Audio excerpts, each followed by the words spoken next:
बैहर विश्व क्षेत्र से कांग्रेस और भाजपा प्रत्याशी ने भरा नामांकन पत्र। आगामी विधानसभा चुनाव के लिए नामांकन पत्र जमा कराने की आज आखिरी तारीख, जिसके मद्देनजर बाकी बचे प्रत्याशियों ने रैली निकालकर अपने अपने नामांकन पत्र दाखिल किए। इसी कड़ी में बैहर विधानसभा क्षेत्र से कांग्रेस पार्टी की ओर से वर्तमान विधायक संजय उइके और भाजपा से पूर्व विधायक भगत सिंह नेताम ने अपने सैकड़ों समर्थकों के साथ रैली निकाली और एसडीएम कार्यालय पहुंचकर AB फॉर्म के साथ अपना नामांकन पत्र दाखिल किया। इस मौके पर भाजपा प्रत्याशी भगत नेताम का साथ देने केंद्रीय राज्य मंत्री प्रहलाद सिंह पटेल उपस्थित रहे। भगत सिंह नेताम ने चर्चा में बताया कि 2013 से अब तक कांग्रेस के विधायक यहां रहे, किंतु उनके कार्यकाल में क्षेत्र में कोई विकास कार्य नहीं हुए। आज भी क्षेत्र में मूलभूत सुविधाओं का अभाव है। साथ ही उन्होंने अपने कार्यकाल में किए गए विकास कार्य गिनाए। वहीं जनसभा को संबोधित करते हुए केंद्रीय राज्य मंत्री प्रहलाद सिंह पटेल ने अपने बालाघाट के संसदीय कार्यकाल को याद करते हुए बताया कि जब वे यहां से चुनाव लड़े थे तब उन्हें कोई नहीं पहचानता था, किंतु यहाँ की जनता भाजपा और कमल निशान को पहचानती थी। साथ ही उन्होंने मोदी सरकार के विकास कार्यों, G20 के आयोजन में उद्वरित वसुधैव कुटुम्बकम की महत्ता और श्री राम मंदिर निर्माण का भी उल्लेख किया।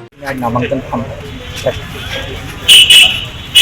भारतीय जनता पार्टी अपने नेतृत्व के साथ काम करे और इसीलिए हमारा केंद्रीय नेतृत्व की एक कार्यकर्तापन के भाव के साथ में, चाहे वो छोटा चुनाव हो बड़ा चुनाव, उसमें पार्टिसिपेट करता है। और इसीलिए हमारे प्रदेश के अग्रणी नेताओं में से एक केंद्रीय राज्य मंत्री आदरणीय प्रहलाद सिंह पटेल जी आज भारतीय जनता पार्टी के प्रत्याशी के रूप में मेरे नामांकन के अवसर पर उपस्थित होकर के उन्होंने कार्यकर्ताओं और जन सैलाब जो यहाँ उमड़ा उसे उत्साहवर्धन करने का उन्होंने काम किया है।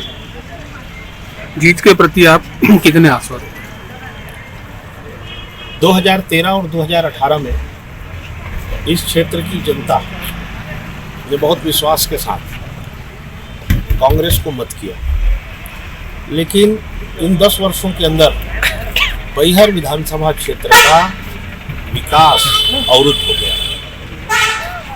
बहुत पीछे बैहर विधानसभा क्षेत्र चला गया, चाहे शिक्षा हो, स्वास्थ्य हो, स्वरोजगार हो, सड़क, पानी, बिजली जैसी मौलिक आवश्यकताएं आज उनके लिए भी यहाँ के लोगों को बाट जोड़ना पड़ता है। लेकिन यहाँ की जनता 2013 से लेकर के 2003 से लेकर 2013 के उस भारतीय जनता पार्टी के हमारे कार्यकाल को भी याद कर रही है, जब यहाँ पर सड़कें नहीं होती थी, हमने उसे बनाने का काम किया।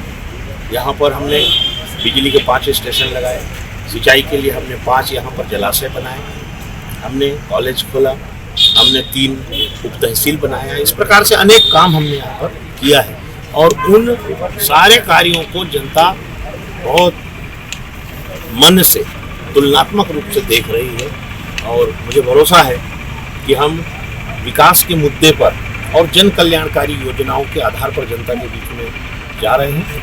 जनता का आशीर्वाद मिल रहा है। निश्चित रूप से प्रचंड बहुमतों से भारतीय जनता पार्टी बैहर विधानसभा बनाया है और आज इस शुभ घड़ी में मुझे यहाँ पर उपस्थित होने का मौका मिल रहा है। मैं सबसे पहले मेरे आदरणीय नेता डॉक्टर नेताम के चरणों में नमन करके मैं भगत नेताम के लिए आपसे आशीर्वाद मांगने के लिए आया हूँ। मैं आज कोई ऐसी बात नहीं करूंगा, मैं अपनी पिछली बातें याद कराता हूँ। इधर मंच पर जो लोग बैठे हैं और जो सामने खड़े हैं, तो जब आप विचार कर रहे हैं सदीन का कि जब मैं आपके बीच में चुनाव लड़ने के लिए आया था तो इस जिले में मेरा कोई रिश्तेदार नहीं था, मैं मॉरिशस में था और मुझे बुलाकर बालाघाट का लोकसभा चुनाव लड़ने के लिए भेजा था। और ये माताएं बहनें इसमें बहुत सारी हैं जो उस समय काम करती थी। आप सबने आशीर्वाद देकर मुझे क्यों जिताया था, अगर उस प्रश्न का उत्तर ढूंढ लोगे, सिर्फ इसलिए क्योंकि मेरे पास भारतीय जनता पार्टी का कमल था और कुछ मेरे पास नहीं था।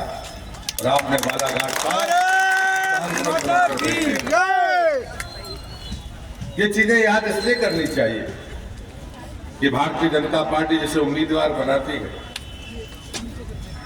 चुनाव वो नहीं लड़ता, चुनाव पार्टी के पदाधिकारी, कार्यकर्ता और समर्थक लड़ते हैं।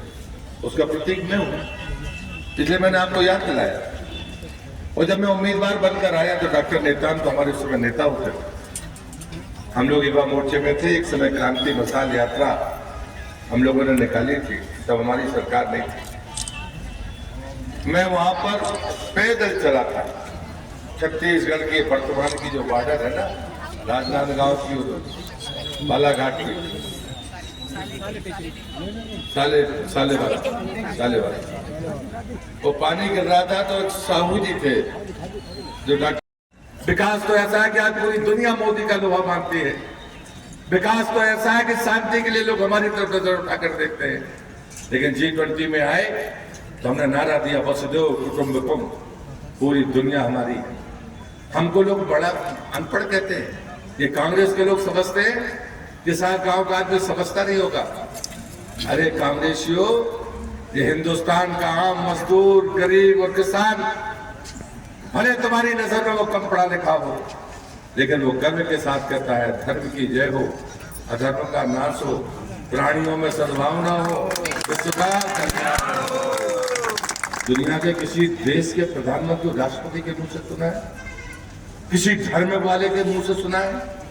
ये सनातन की ताकत है। उसका मजाक उड़ाने की गलती मत करो। तुम्हारे पापों की लंबी फेहरिस्त है, तुम्हारे अपमानजनक बातों की लंबी फेहरिस्त है। एक हमारे प्रधानमंत्री हैं जिनने अभी 3 दिन पहले ट्वीट करके कहा था कि राम जन्मभूमि आंदोलन समिति ने, न्यास ने मुझे प्राण प्रतिष्ठा के लिए निमंत्रण भेजा है। मुझे गर्व है कि मैं सब अवसर पर वहां पर उपस्थित रहूंगा। न्यास भैया की जनता से 3 ही बातें करता हूँ, क्योंकि 3 बजे के पहले भगत को फॉर्म भरना है, आप सबको जाना है, और इसलिए मैं 5 मिनट में अपनी बात खत्म करूंगा। मैं सिर्फ इतना ही कहता हूँ